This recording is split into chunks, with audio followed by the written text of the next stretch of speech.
How America Took Out the Nord Stream Pipeline. Disclaimer: this article was written by Seymour Hersh, who is arguably world's leading investigative journalist. It can be highly controversial. This is just a narration of that article published on his Substack on February 8, 2023 to shine a light on this story. Here it is. The U.S. Navy's Diving and Salvage Center can be found in a location as obscure as its name, down what was once a country lane in rural Panama City. A now booming resort city in the southwestern panhandle of Florida, 70 miles south of the Alabama border. The center's complex is as nondescript as its location, a drab concrete post-World War II structure that has the look of a vocational high school on the west side of Chicago. A coin-operated laundromat and a dance school are across what is now a 4-lane road. The center has been training highly skilled deep-water divers for decades who, once assigned to American military units worldwide, are capable of technical diving to do the good, using C4 explosives to clear harbors and beaches of debris and unexploded ordnance, as well as the bad, like blowing up foreign oil rigs, fouling intake valves for undersea power plants, destroying locks on crucial shipping canals. The Panama City Center, which boasts the second-largest indoor pool in America, was the perfect place to recruit the best, and most taciturn graduates of the diving school who successfully did last summer what they had been authorized to do 260 feet under the surface of the Baltic Sea. Last June, the Navy divers, operating under the cover of a widely publicized midsummer NATO exercise known as Baltops 22, planted the remotely triggered explosives that, 3 months later, destroyed 3 of the 4 Nord Stream pipelines, according to a source with direct knowledge of the operational planning. 2 of the pipelines, which were known collectively as Nord Stream 1, had been providing Germany and much of Western Europe with cheap Russian natural gas for more than a decade. A second pair of pipelines, called Nord Stream 2, had been built but were not yet operational. Now, with Russian troops massing on the Ukrainian border and the bloodiest war in Europe since 1945 looming, President Joseph Biden saw the pipelines as a vehicle for Vladimir Putin to weaponize natural gas for his political and territorial ambitions. Asked for comment, Adrienne Watson, a White House spokesperson, said in an email, "This is false and complete fiction." Tammy Thorpe, a spokesperson for the Central Intelligence Agency, similarly wrote, "This claim is completely and utterly false." Biden's decision to sabotage the pipelines came after more than 9 months of highly secret back-and-forth debate inside Washington's national security community about how to best achieve that goal. For much of that time, the issue was not whether to do the mission, but how to get it done with no overt clue as to who was responsible. There was a vital bureaucratic reason for relying on the graduates of the center's hardcore diving school in Panama City. The divers were Navy only, and not members of America's Special Operations Command, whose covert operations must be reported to Congress and briefed in advance to the Senate and House leadership, the so-called Gang of Eight. The Biden administration was doing everything possible to avoid leaks as the planning took place late in 2021, and into the first months of 2022. President Biden and his foreign policy team, National Security Advisor Jake Sullivan, Secretary of State Tony Blinken, and Victoria Nuland, the Undersecretary of State for Policy, had been vocal and consistent in their hostility to the 2 pipelines, which ran side by side for 750 miles under the Baltic Sea from 2 different ports in northeastern Russia near the Estonian border, passing close to the Danish island of Bornholm before ending in northern Germany. The direct route, which bypassed any need to transit Ukraine, had been a boon for the German economy, which enjoyed an abundance of cheap Russian natural gas, enough to run its factories and heat its homes while enabling German distributors to sell excess gas, at a profit, throughout Western Europe. Action that could be traced to the administration would violate U.S. promises to minimize direct conflict with Russia. Secrecy was essential. From its earliest days, Nord Stream 1 was seen by Washington and its anti-Russian NATO partners as a threat to Western dominance. The holding company behind it, Nord Stream AG, was incorporated in Switzerland in 2005 in partnership with Gazprom, a publicly traded Russian company producing enormous profits for shareholders, which is dominated by oligarchs known to be in the thrall of Putin. Gazprom controlled 51% of the company, with 4 European energy firms, 1 in France, 1 in the Netherlands and 2 in Germany, sharing the remaining 49% of stock, and having the right to control downstream sales of the inexpensive natural gas to local distributors in Germany and Western Europe. Gazprom's profits were shared with the Russian government, and state gas and oil revenues were estimated in some years to amount to as much as 45% of Russia's annual budget. America's political fears were real. Putin would now have an additional, and much-needed major source of income, and Germany and the rest of Western Europe would become addicted to low-cost natural gas supplied by Russia, while diminishing European reliance on America. In fact, that's exactly what happened. Many Germans saw Nord Stream 1 as part of the deliverance of former Chancellor Willy Brandt's famed Ostpolitik theory, which would enable post-war Germany to rehabilitate itself and other European nations destroyed in World War II by, among other initiatives, utilizing cheap Russian gas to fuel a prosperous Western European market and trading economy. Nord Stream 1 was dangerous enough, in the view of NATO and Washington, but Nord Stream 2, whose construction was completed in September of 2021, would, if approved by German regulators, double the amount of cheap gas that would be available to Germany and Western Europe. The second pipeline also would provide enough gas for more than 50% of Germany's annual consumption. Tensions were constantly escalating between Russia and NATO, backed by the aggressive foreign policy of the Biden administration. Opposition to Nord Stream 2 flared on the eve of the Biden inauguration in January 2021, when Senate Republicans, led by Ted Cruz of Texas, repeatedly raised the political threat of cheap Russian natural gas during the confirmation hearing of Blinken as Secretary of State. By then a unified Senate had successfully passed a law that, as Cruz told Blinken, halted the pipeline in its tracks. There would be enormous political and economic pressure from the German government, then headed by Angela Merkel, to get the second pipeline online. Would Biden stand up to the Germans? Blinken said yes, but added that he had not discussed the specifics of the incoming president's views. "I know his strong conviction that this is a bad idea, the Nord Stream 2, he said. "I know that he would have us use every persuasive tool that we have to convince our friends and partners, including Germany, not to move forward with it." A few months later, as the construction of the second pipeline neared completion, Biden blinked. That May, in a stunning turnaround, the administration waived sanctions against Nord Stream AG, with a State Department official conceding that trying to stop the pipeline through sanctions and diplomacy had always been a long shot. Behind the scenes, administration officials reportedly urged Ukrainian President Volodymyr Zelensky, by then facing a threat of Russian invasion, not to criticize the move. There were immediate consequences. Senate Republicans, led by Cruz, announced an immediate blockade of all of Biden's foreign policy nominees and delayed passage of the annual defense bill for months, deep into the fall. Politico later depicted Biden's turnabout on the second Russian pipeline as the one decision, arguably more than the chaotic military withdrawal from Afghanistan, that has imperiled Biden's agenda.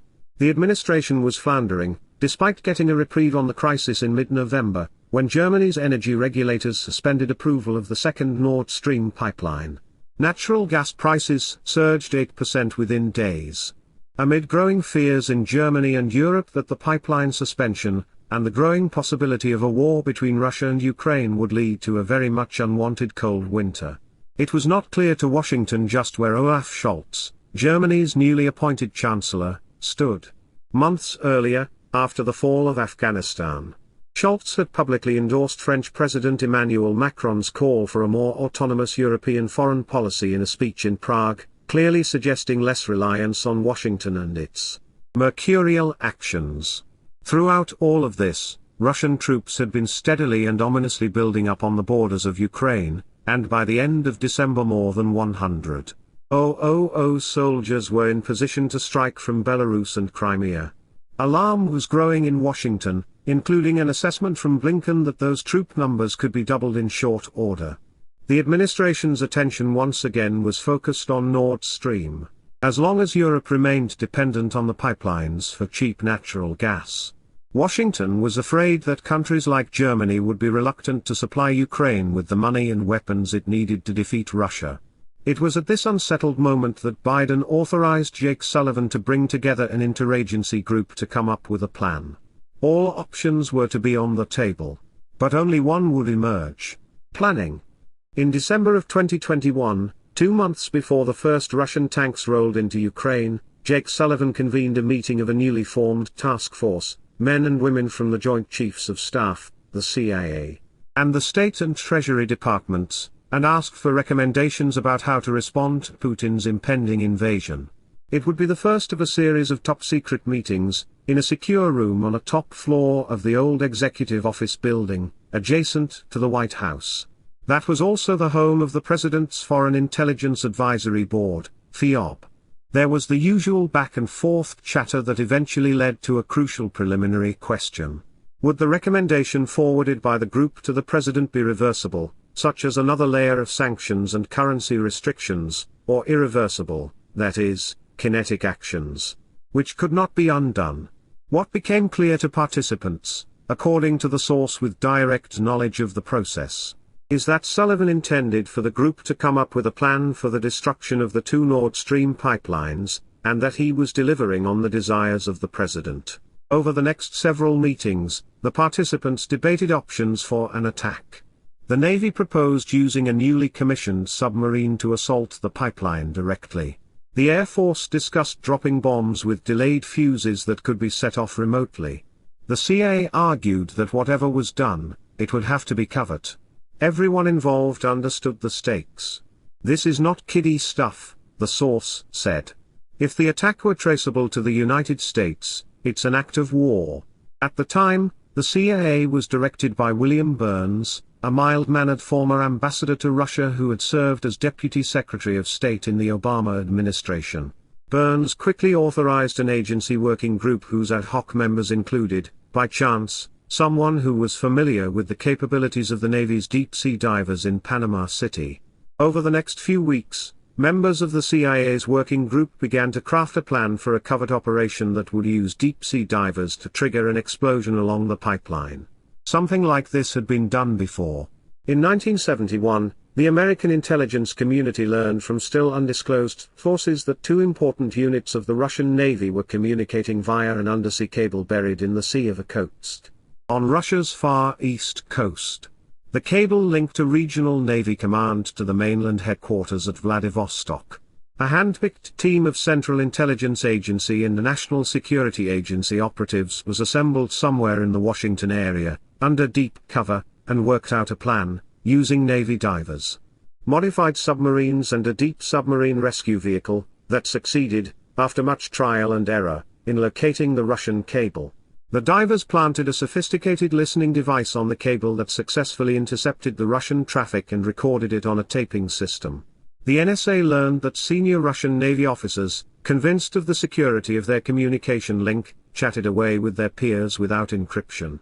The recording device and its tape had to be replaced monthly, and the project rolled on merrily for a decade until it was compromised by a 44-year-old civilian NSA technician named Ronald Pelton, who was fluent in Russian. Pelton was betrayed by a Russian defector in 1985 and sentenced to prison. He was paid just $5,000 by the Russians for his revelations about the operation, along with $35,000 for other Russian operational data he provided that was never made public. That underwater success, codenamed Ivy Bells, was innovative and risky, and produced invaluable intelligence about the Russian Navy's intentions and planning. Still, the interagency group was initially skeptical of the CIA's enthusiasm for a covert deep-sea attack. There were too many unanswered questions. The waters of the Baltic Sea were heavily patrolled by the Russian Navy, and there were no oil rigs that could be used as cover for a diving operation. Would the divers have to go to Estonia, right across the border from Russia's natural gas loading docks, to train for the mission? It would be a goat fuck, the agency was told. Throughout all of this scheming, the source said, some working guys in the CIA and the State Department were saying, "Don't do this. It's stupid and will be a political nightmare if it comes out." Nevertheless, in early 2022, the CIA working group reported back to Sullivan's interagency group, "We have a way to blow up the pipelines." What came next was stunning. On February 7, less than 3 weeks before the seemingly inevitable Russian invasion of Ukraine, Biden met in his White House office with German Chancellor Olaf Scholz, who, after some wobbling, was now firmly on the American team. At the press briefing that followed, Biden defiantly said, "If Russia invades, there will be no longer a Nord Stream 2. We will bring an end to it." 20 days earlier, Undersecretary Nuland had delivered essentially the same message at a State Department briefing, with little press coverage. "I want to be very clear to you today," she said in response to a question.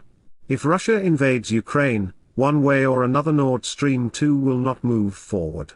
Several of those involved in planning the pipeline mission were dismayed by what they viewed as indirect references to the attack. It was like putting an atomic bomb on the ground in Tokyo and telling the Japanese that we are going to detonate it, the source said. The plan was for the options to be executed post-invasion and not advertised publicly. Biden simply didn't get it or ignored it. Biden's and Nuland's indiscretion, if that is what it was, might have frustrated some of the planners. But it also created an opportunity. According to the source, some of the senior officials of the CIA determined that blowing up the pipeline no longer could be considered a covert option because the president just announced that we knew how to do it. The plan to blow up Nord Stream 1 and 2 was suddenly downgraded from a covert operation requiring that Congress be informed to one that was deemed as a highly classified intelligence operation with U.S. military support. Under the law, the source explained, there was no longer a legal requirement to report the operation to Congress. All they had to do now is just do it, but it still had to be secret. The Russians have superlative surveillance of the Baltic Sea.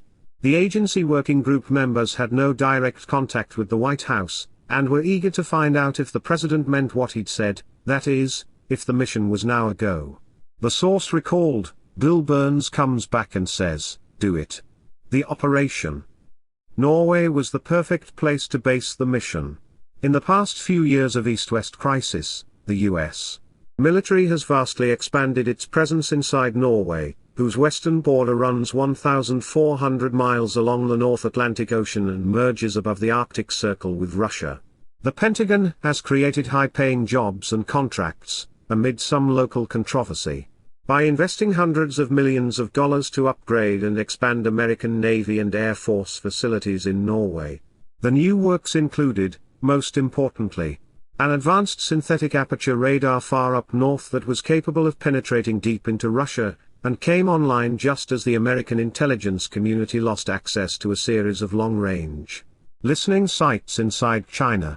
A newly refurbished American submarine base, which had been under construction for years, had become operational, and more American submarines were now able to work closely with their Norwegian colleagues to monitor and spy on a major Russian nuclear redoubt 250 miles to the east, on the Kola Peninsula.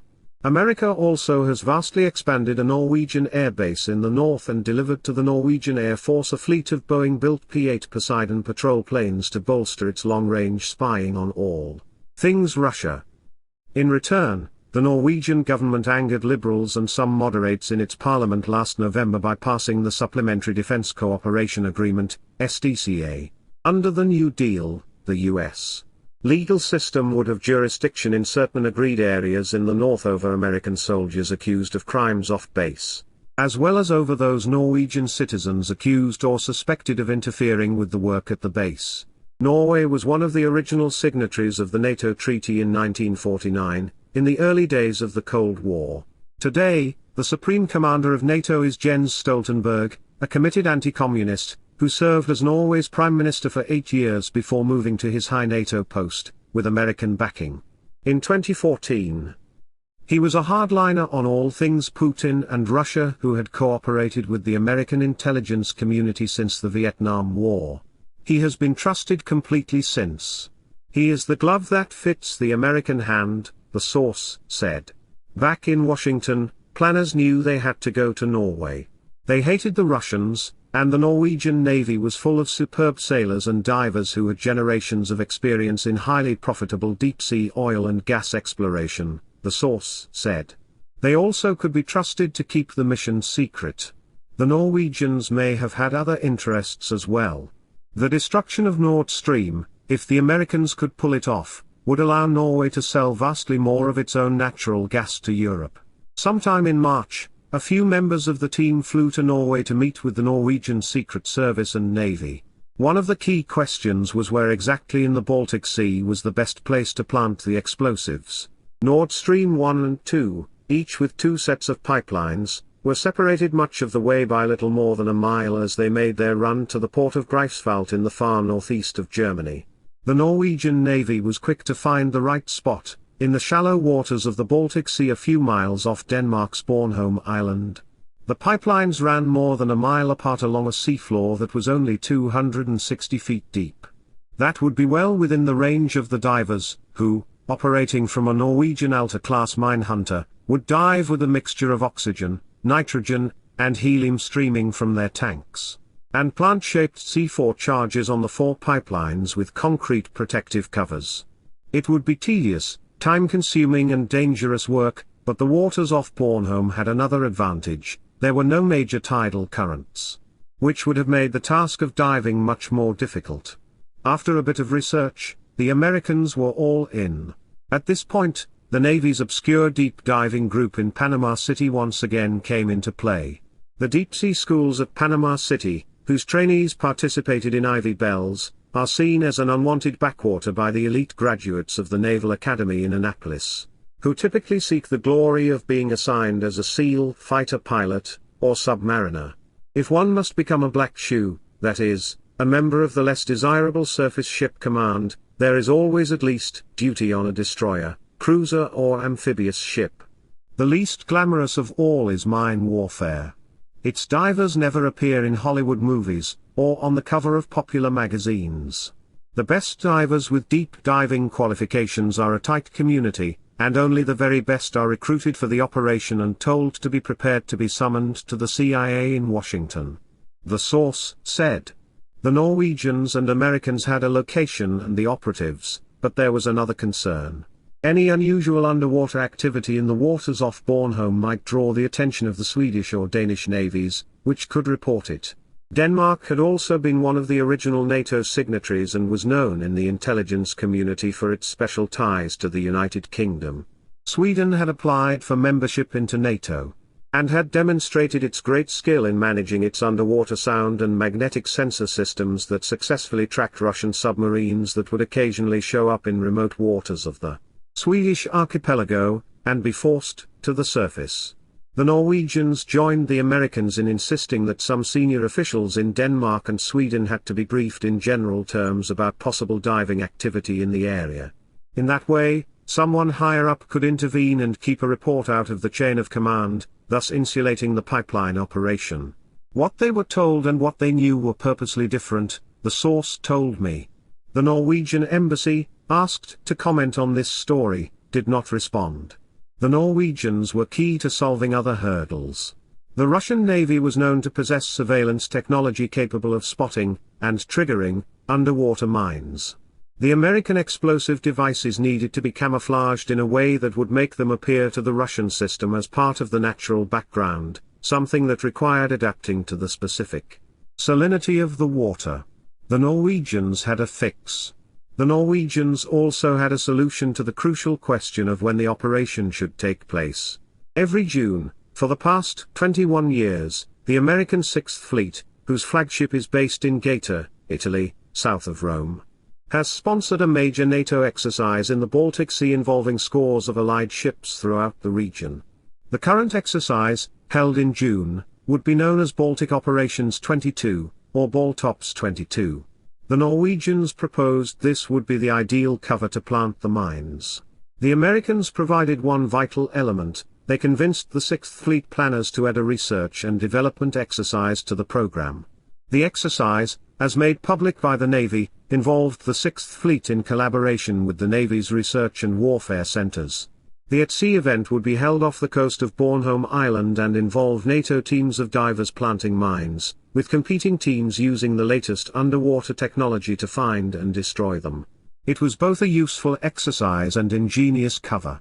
The Panama City boys would do their thing and the C4 explosives would be in place by the end of Baltops 22, with a 48-hour timer attached. All of the Americans and Norwegians would be long gone by the first explosion. The days were counting down. The clock was ticking, and we were nearing mission accomplished, the source said. And then, Washington had second thoughts. The bombs would still be planted during ball tops, but the White House worried that a 2-day window for their detonation would be too close to the end of the exercise. And it would be obvious that America had been involved. Instead, the White House had a new request: can the guys in the field come up with some way to blow the pipelines, later on command. Some members of the planning team were angered and frustrated by the president's seeming indecision. The Panama City divers had repeatedly practiced planting the C4 on pipelines, as they would during ball tops.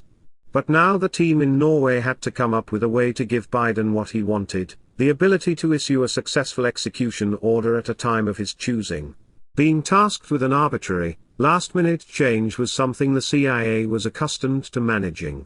But it also renewed the concerns some shared over the necessity, and legality, of the entire operation. The president's secret orders also evoked the CIA's dilemma in the Vietnam War days, when President Johnson, confronted by growing anti-Vietnam War sentiment, ordered the agency to violate its charter, which specifically barred it from operating inside America, by spying on anti-war leaders to determine whether they were being controlled by communist Russia. The agency ultimately acquiesced, and throughout the 1970s it became clear just how far it had been willing to go.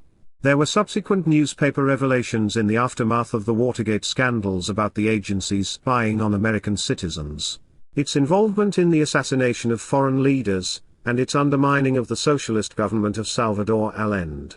Those revelations led to a dramatic series of hearings in the mid-1970s in the Senate, led by Frank Church of Idaho, that made it clear that Richard Helms, the agency director at the time, accepted that he had an obligation to do what the president wanted, even if it meant violating the law.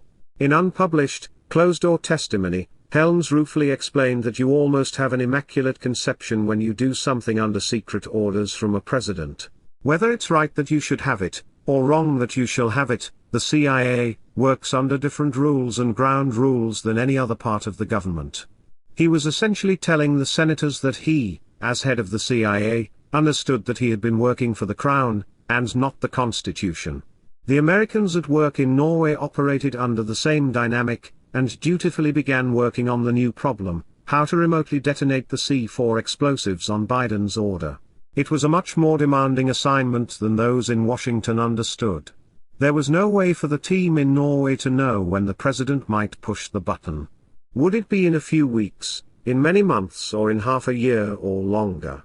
The C4 attached to the pipelines would be triggered by a sonar buoy dropped by a plane on short notice, but the procedure involved the most advanced signal processing technology.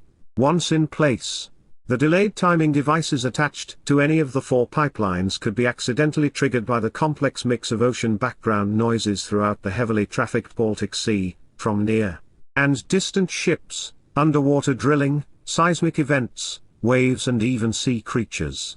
To avoid this, the sonar buoy, once in place, would emit a sequence of unique low-frequency tonal sounds, much like those emitted by a flute or a piano, that would be recognized by the timing device and, after a preset hours of delay, trigger the explosives.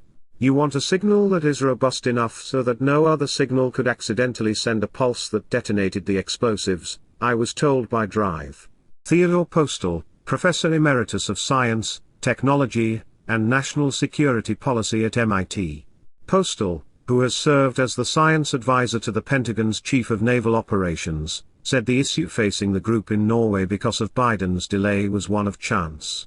The longer the explosives are in the water, the greater risk there would be of a random signal that would launch the bombs. On September 26, 2022, a Norwegian Navy P-8 surveillance plane made a seemingly routine flight, and dropped a sonar buoy. The signal spread underwater, initially to Nord Stream 2 and then on to Nord Stream 1. A few hours later, the high-powered C4 explosives were triggered and 3 of the 4 pipelines were put out of commission. Within a few minutes, pools of methane gas that remained in the shuttered pipelines could be seen spreading on the water's surface, and the world learned that something irreversible had taken place. Fallout. In the immediate aftermath of the pipeline bombing, the American media treated it like an unsolved mystery. Russia was repeatedly cited as a likely culprit, spurred on by calculated leaks from the White House, but without ever establishing a clear motive for such an act of self-sabotage. Beyond simple retribution. A few months later, when it emerged that Russian authorities had been quietly getting estimates for the cost to repair the pipelines, the New York Times described the news as complicating theories about who was behind the attack. No major American newspaper dug into the earlier threats to the pipelines made by Biden and Undersecretary of State Nuland. While it was never clear why Russia would seek to destroy its own lucrative pipeline, a more telling rationale for the president's action came from Secretary of State Blinken. Asked at a press conference last September about the consequences of the worsening energy crisis in Western Europe, Blinken described the moment as a potentially good one. It's a tremendous opportunity to once and for all remove the dependence on Russian energy and thus to take away from Vladimir Putin the weaponization of energy as a means of advancing his imperial designs. That's very significant, and that offers tremendous strategic opportunity for the years to come. But meanwhile, we're determined to do everything we possibly can to make sure the consequences of all of this are not borne by citizens in our countries or, for that matter, around the world.